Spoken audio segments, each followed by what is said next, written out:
Então, seria importante, Mário, também trazer um pouco mais quem é esse Marighella?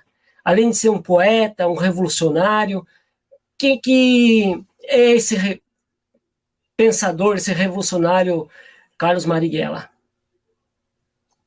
Fernando, é o seguinte, como eu falei, o Marighella nasceu em Salvador. Marighella era filho de um mecânico italiano da Emília-Romanha, que era uma região da Itália cujos imigrantes dos fazendeiros e estancieiros no Brasil rejeitavam porque eram tidos como excessivamente, pelos estancieiros, né, excessivamente indóceis às condições duríssimas de trabalho que eram impostas a esses imigrantes. Né? Esse era o pai do Marighella. E a mãe do Marighella era uma mulher negra, nascida no Recôncavo Baiano, filha de negros escravizados e neta de africanos escravizados. Africanos alçás, que eram africanos muçulmanos, portanto, malês. A maior revolta urbana negra na história das Américas ocorreu em Salvador, no Recôncavo Baiano, em janeiro de 1835. É a chamada Revolta dos Malês, muito pouco contada ainda nas escolas, né? No Brasil, em 2019, agora, o samba da Mangueira, vencedora do Carnaval Carioca, né?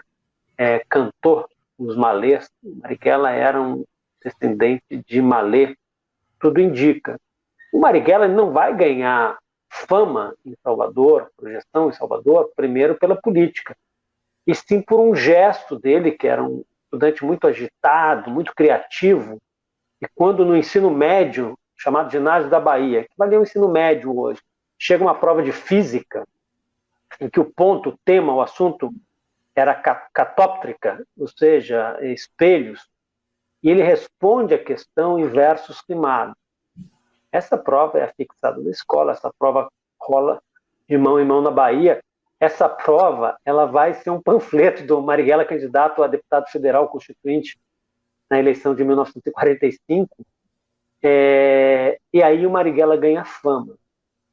Marighella, essa inventividade, Marighella é muita mistura da mãe dele negra e do pai branco italiano. O pai era assim, era uma espécie de um professor Pardal, antes mesmo do Disney ter inventado o personagem do professor Pardal, sabe, um inventor maluco. Então, hoje em dia nós vemos o trio elétrico, né, pelo Brasil inteiro, nasceu em Salvador, como canta a música, o trio de Armandinho, Dodô e Osmar, né, o Armandinho, filho de Dodô, filho de Osmar. Osmar, qual Osmar? Osmar Macedo. Onde Osmar Macedo, que era um craque em mecânica, estagiou, começou jovenzinho na oficina do pai do Marighella. E o pai do Marighella era um sujeito assim, vamos lá, eles eram 8 irmãos, né? Os filhos do seu Augusto e da dona Maria Rita. 4 rapazes, 4 moças. Nenhum dos rapazes completou o ensino superior, nem o Marighella, porque teve que sair devido às perseguições na Bahia, ele veio para o Rio, estou falando do Rio de Janeiro. As quatro garotas se formaram na faculdade. Mas muito bem, ele tinha um problema de bombear água para a caixa d'água. O que o italiano pensou, seu Augusto? Pô, 8 filhos, um monte de amigo entrando e saindo. Ele botou tipo uma catraca de ônibus na entrada de casa. Cada pessoa que passava ali, a catraca fazia bombear a água para a caixa d'água. Durante a guerra, né, a Segunda Guerra Mundial, houve uma escassez enorme de petróleo, porque o petróleo era importado pelo Brasil e era usado para o esforço de guerra. Então, o seu Augusto viajou pela Bahia inteira, Augusto Marighella, adaptando motores para funcionarem na base de gasogênio. Então, quer dizer, nesse ambiente que o Marighella é criado de extrema criatividade. Então, ele ganha fama em Salvador com essa prova. O Marighella ele vai ser preso a primeira vez, dia 22 de agosto de 1932.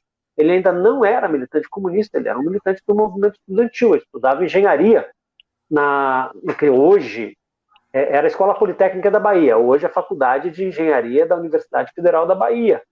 ele vai em Cana pela primeira vez ali. Em 1933, ele entra para a Juventude Comunista.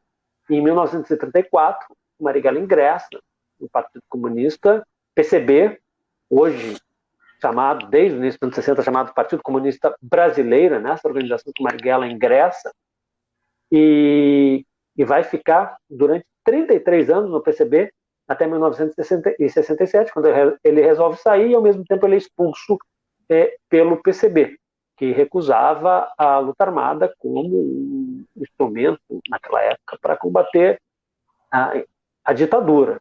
Então, aí começa, quer dizer, o Marighella começa novinho, né? O Marighella combateu os integralistas no auge do nazifascismo na Europa. O Marighella, ele é preso, eu falei, 3 semanas torturado, né, no Rio, ele é preso em 1º de maio de 36 no Rio, e vai sair da cadeia numa anistia parcial que rolou em julho de 36. Aí ele vai para São Paulo. Minto. Ele é preso em 1º de maio de 36 e ele sai na Macedada, que é essa anistia parcial, de julho de 37. Ele vai para São Paulo, vai ser preso de novo em 1939 e só vai ser solto no dia 18 de abril de 1945. Ele fica uma parte do tempo preso em São Paulo, uma parte no presídio político de Fernando de Noronha. Quando a ilha é entregue para os americanos, para o esforço de guerra contra o eixo nazifascista, ele é transferido para o presídio político da Ilha Grande.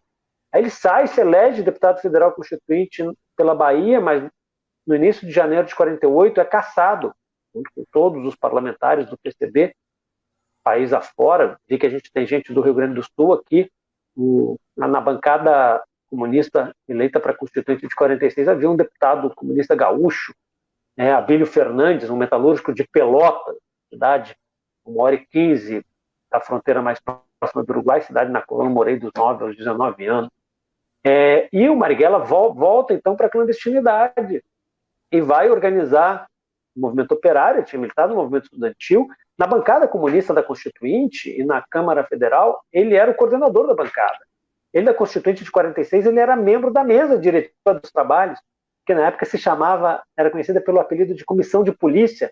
Claro que eu não resisti, tem um capítulo do livro que se chama Um Comunista na Comissão de Polícia. O Marighella tinha um companheiro da bancada na Constituinte, eles eram 15 membros do PCB, 14 eleitos como deputados e um como senador, Luiz Carlos Prestes. Havia na bancada 2 ghostwriters, que eram aqueles militantes que escreviam discursos para outros lerem, porque escreviam melhor do que os outros. Um deles era o Marighella, o outro era Jorge Amado, o comunista Jorge Amado. Aí Marighella depois, né, na clandestinidade para a qual ele volta, falei da greve dos 300 mil, março de 1953, São Paulo, ele dirige a greve clandestinamente.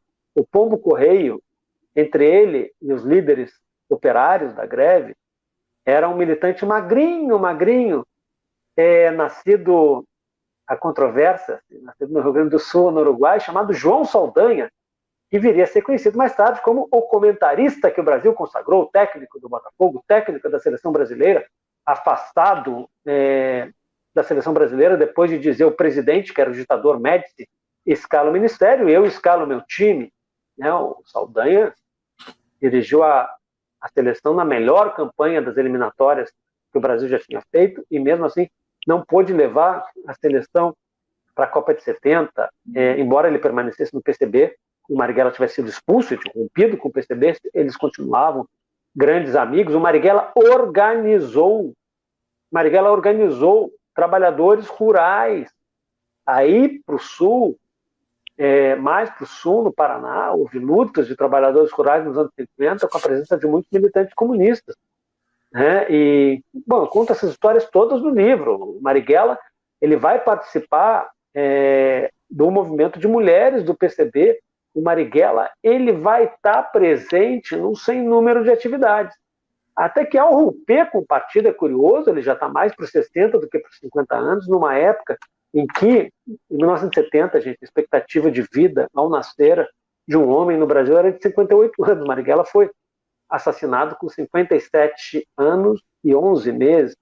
Então, o Marighella já, então, com 57 anos, que é a idade que eu tenho hoje, mas ter 57 anos naquela época era bem mais do que isso. O Marighella vai participar tudo que é movimento que vocês possam imaginar. E Marighella, o cara que lançou livros, e ele próprio editou com poesias, lançou livro com manifestos políticos. Era um cara, por exemplo, gente, que em 65, 66, ele lança um livro de poesia que ele conseguiu. Aliás, no livro nunca se soube, como eu conto, onde ele imprimia esses livros. Ele tinha um português, um cunhado dele, que tinha uma pequena gráfica, era lá que ele imprimia, no Rio de Janeiro, na região portuária. Aí vocês imaginam, ele lança um livro de poesias, acho de cabeça que os lírios já não florescem em nossos campos, né? Uma citação, claro, uma brincadeira com o livro do Érico Veríssimo, Olhar os Lírios do Campo.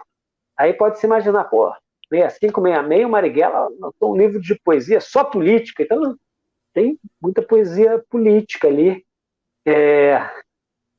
mas é um livro marcadamente de poesias eróticas, né? O Marighella era um sujeito assim, que a vida dele foi um revolucionário, tipo, a vida é isso, mas as preocupações dele eram muito mais amplas. O Marighella, gente, o Marighella, eu falei, era o ghostwriter da bancada do PCB na Constituinte com o Jorge Amado. O Marighella era amigo do Graciliano Ramos, um dos maiores romancistas da história do Brasil. O Marighella entrava em 1945 no jornal do PCB, a Tribuna Popular, no Rio, com quem aí ele cruzava com o diretor, por pouco tempo, mas foi diretor do jornal. Quem era? O tal de Carlos Drummond de Andrade, para alguns, o maior poeta da história do Brasil. Os grandes pintores, né, vinculados ao PCB, figuras da cultura. Essa é a história do Marighella. E mesmo quando o Marighella vai para a luta armada e junto com o jornalista Joaquim Câmara Ferreira organiza essa organização que vai se chamar Ação Libertadora Nacional, a Helene é profundamente vinculada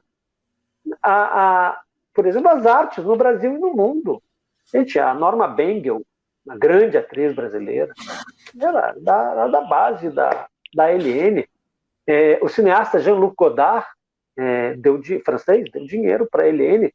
O pintor catalão Joan Miró deu desenho para a Helene leiloar, fazer finanças. Essa é a história do Marighella. É curioso, assim.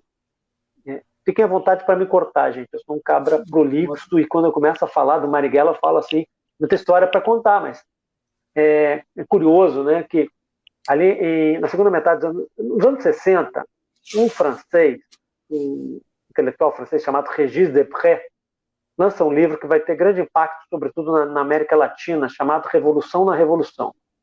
Ele mais ou menos expressa as ideias de dirigentes da Revolução Cubana, ou seja, que é preciso ir para a luta armada, mas o que na América Latina, o Régis Debray, ele fala, o que era a história provou que era uma asneira, né?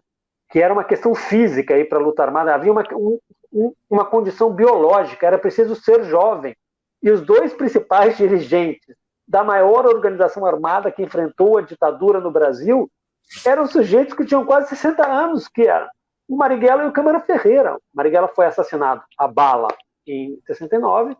Em 1970, o Câmara Ferreira, que era mais conhecido pelo nome de guerra de Toledo, o Velho, foi assassinado na tortura. Agora, no filme do Wagner, quer dizer, o Marighella é a figura, o protagonista, né? O filme do Wagner é concentrado na parte da luta armada, né? Na vida do Marighella, ele é vivido pelo seu Jorge, e o Toledo, o Velho, é vivido por um dos maiores, interpretado por um dos maiores atores brasileiros, que é o Luiz Carlos Vasconcelos. Para quem não está lembrando, no filme Carandiru ele fez o papel do Drauzio Varela.